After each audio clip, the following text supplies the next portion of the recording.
knock. Come in. Hi, I'm Abigail and I'm going to be your nurse today. Can you tell me your first and last name and your date of birth? Hope True Forward, July 30th, 2002. Alright, is it okay if I call you Hope? Yeah. Alright, so I'm going to gather all my supplies. Today I'm going to be doing a head to toe assessment. I will be palpating you throughout the assessment. Do you give me consent to palpate you and also perform my full head to toe assessment? Alright, I'm going to provide privacy and don gloves. Begin. Upon inspection of the head is normocephalic upon the midline with no evidence of acromegaly or hydrocephaly. Do you feel any tenderness? No. Patient vocalizes no tenderness upon palpation, and I felt no lesions, masses, or edema. The hair is intact. It is smooth, silky, dark brown color. There's no evidence of alopecia, brittleness, or pediculi. Now I'm going to examine the face. The face is bilaterally symmetrical, and the skin is intact. It is a consistent color with the rest of the body. Now I'm going to test cranial nerve number 7. Can you raise your eyebrows? Can you furrow your eyebrows? Can you puff your cheeks? Can you smile with teeth? Can you smile without teeth? Can you frown? Can you purse your lips? And can you whistle? Patient's cranial nerve 7 was intact and they were able to perform all of the following motions smoothly and symmetrically on both sides. Now I'm going to look at the external structures of the face. The eyebrows extend over the eye and the eyelashes on the upper lid extend out and up and on the lower lid out and down. There's no evidence, and they are both bilaterally symmetrical and both have no evidence of alopecia. Upon inspection of the eyelids are smooth and intact. The skin is a consistent color with the rest of the body, and there's no evidence of chalazions or styes. Now, can you look up while I check your conjunctiva? Okay, patient's conjunctiva is pink and moist, no evidence of any purulent or bloody drainage. The cornea is clear and smooth, and the sclera is white with no evidence of jaundice or inflammation or redness. The iris is a dark brown color and is round and consistent color throughout the entire iris. There's no evidence of tearing. Now I'm going to check your cranial nerves number 3, 4, and 6 with the 6 cardinal fields of gaze. Can you follow my pen with your eyes and not move your head at the same? Okay. Upon inspection of the cardinal fields of gaze, the patient was able to follow the pen light smoothly through all 6 fields, and there was no evidence of nystagmus except in the extreme lateral fields of gaze, which is the normal findings. Now I'm going to check your pupillary response, so can you just look over my shoulder? Okay. Patients, upon direct response, patient's pupil are constricted upon light, and when I shine it on the other eye, both of the pupils constricted consensually. Now can you look at the wall behind me and focus on that for a little while? Mm-hmm. Okay, now can you focus on the pen? Okay, patient's pupils are accommodating. They dilated to look at the far wall, and upon looking at the closer object, constricted. Now I'm going to palpate the auricle of the ear. Patient do you feel any tenderness? No. Patient vocalized no tenderness. There's no masses, lesions, or nodules. Patient's ear lobes are pierced, but there's no evidence of infection. I'm going to palpate the tragus. Do you feel any tenderness? No. Patient vocalized no tenderness, and there's no evidence of an external auditory canal infection. Now I'm going to do the mastoid process. Do you feel any tenderness? No. Patient verbalizes no tenderness of the mastoid process. There's no evidence of an internal auditory canal infection. Now I'm going to touch your cranial nerve number 8. So I'm going to whisper a 2-syllable word and you're going to respond it to me. Can you cover your left ear? Popcorn. Patient was able to respond with the correct word confidently, and there's proof that cranial nerve number 8 is intact. Now I'm going to look into your auditory canal with the otoscope. I pull up and back for an adult ear. Upon inspection, the patient's auditory canal is pink and clear of any drainage. There is cerumen, but it is appropriate to race. It is a light brown, dry cerumen. The tympanic membrane is a pearly gray color, and its cone of light comes in at 7 o'clock in the left ear. There's no evidence of perforation. And in the right ear, the cone of light was at 5 o'clock. Now I'm going to examine the nose. It's upon the midline, bilaterally symmetrical, no evidence of any lesions or masses. I'm going to palpate. Do you feel any tenderness? No. Patient verbalized no tenderness upon palpation, and I felt no edema or masses. Now I'm going to look into the nose. There's hair, but it is clear of any drainage, no evidence of a deviated septum or any nasal polyps. Now I'm going to look at the patient's lips. They are pink and smooth and moist, no evidence of cracking or dryness or lesions. Can you open your mouth? Patient's mouth is moist and pink inside, no evidence of any inflammation or or any lesions. Now I'm going to depress the tongue while you say ah, okay? I'll tell you when.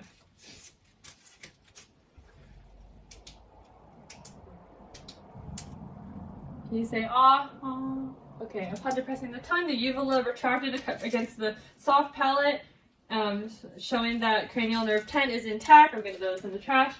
And upon watching, I saw the tonsils. They were +1 grade. They were visibly +1 grade, and there was no evidence of any bacterial infection on those.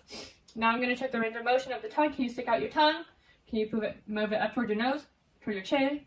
Can you leave left to right? Patient had full range of motion with the tongue. Now, can you tuck your chin into your chest and look up to the sky? Can you look over your left shoulder, look over your right shoulder? Can you bring your right ear to your right shoulder and your left ear to your left shoulder? Now, can you turn your head into my hand? Can you turn your hand into my hand? Can you show your shoulders? Patient was able to perform a full range of motion of the neck and had 5 out of 5 strength of the neck and shoulders upon resistance, showing that cranial nerve 11 is intact. Now I'm going to look at your upper extremities. Can I see your hands? The patient's nails are no more than a 160-degree angle. They're intact and smooth, no evidence of any breakage or ridges. Checking there's no evidence of clubbing either. Upon checking the capillary refill, it is less than 2 seconds. And the skin turgor, the skin returns bristly back into place, no evidence of any tenting. Now I'm going to have you extend your arm, both of them, and then flex them. Now can you extend them against resistance, and can you flex them? Okay, patients show full range of motion of the upper extremities, no evidence of it, and a 5 out of 5 strength, no evidence of unilateral strength. Now can I see your wrist? Can you make a box with your wrist? Now open the box, wider, shake the box, now make a box with your fingers, open the box, jazz hands. Alright, now can you push out against my hands? And push in against my hands. Now can you open your fingers against resistance? Can you squeeze my fingers at the same time? Patient performed full range of motion of the wrists and hands, and a 5 out of 5 strength in both as well. It was bilaterally equal. Now I'm going to check your radial pulses. You can just relax your hands. Patient's radial pulses are at 78, a +2 strength. They're bilaterally equal in rate, rhythm, and strength. Now you can put your hand here. I'm checking the patient's respirations. The respirations, they have even breathing, inhale and exhale, no evidence of Kussmaul breathing, and the respiration rate was at 14. Now I'm going to check your fine motor coordination and function. Can you close your eyes and touch your nose alternately with your index finger? You can open your eyes now. Can you touch your thumb to each of your fingers? Okay. Now can you touch your nose with your index finger and then my finger? And do it again. One more time. Okay, now can you pat your thighs with your palms of your hands and then the back of your hands at the same time? Patient was able to perform all the fine motor function and coordination actions with no evidence of unilateral strength suggestive of ataxia. Now I'm going to go to the other side of the bed, but in this case I'll have the patient turn. I'm going to check the posterior thorax. Upon inspection of the posterior thorax, it's bilaterally symmetrical. The scapulae are also bilaterally symmetrical. The skin is intact and has consistent color with the rest of the body. There's no evidence of masses or lesions. Now I'm going to be listening to your lung sounds. You're going to do an inhale through your nose and an exhale through your mouth every time I ask you to breathe, okay? I'm going to use the diaphragm of my stethoscope. Breathe. Breathe. Breathe. Breathe. Breathe. Breathe. Breathe. Breathe. Breathe. Breathe. Upon moving down the lungs, I heard that there was clear breathing. I heard bronchovesicular sounds upon the top and middle, and then as I moved down to the bottom of the lungs, I heard vesicular sounds. There's no evidence of adventitious breathing sounds such as bronchi or crackles or wheezing. Now I'm going to have you cross your arms, and I'm going to do the lateral parts of the thorax. The thorax is also a 2-to-1 ratio from the back to the sides. Breathe. Breathe. Breathe. Breathe. Breathe. Breathe. Breathe. Patient's breathing was once again clear, and as I moved, and there was no evidence of adventitious breathing sounds once again. As I moved down, there's brachioventricular sounds, and as I went to brachiovesicular sounds, and then as I moved down at the bottom of the lung, it was a vesicular sound. Now can you turn around so I can do the anterior thorax? Okay. Upon inspection of the anterior thorax, I see that it's bilaterally symmetrical once again. There's no evidence of any masses or lesions. Skin is intact and consistent color with the rest of the body. The sternal border is at no more than a 45-degree angle, and there's no evidence of barrel chestedness. It's a 2-to-1 ratio from front to side. Now I'm going to auscultate this.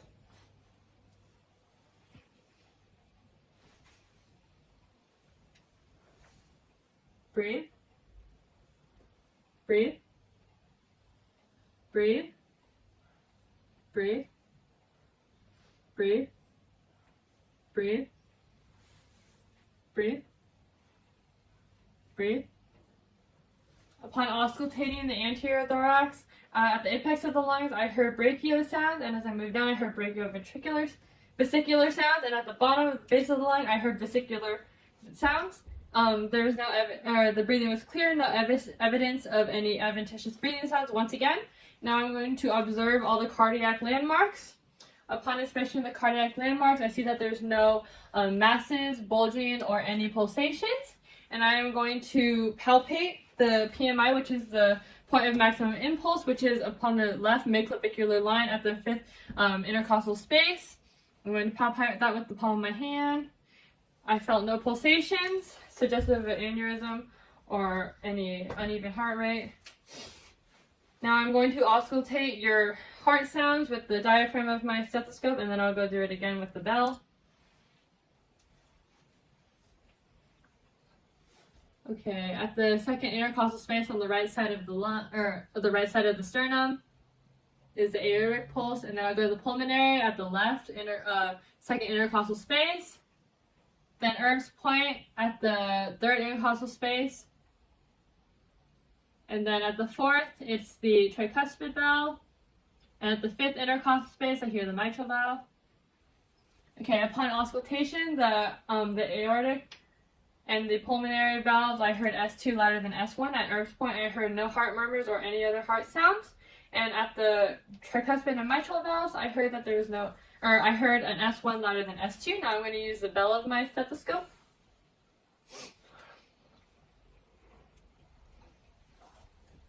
Using the same landmarks.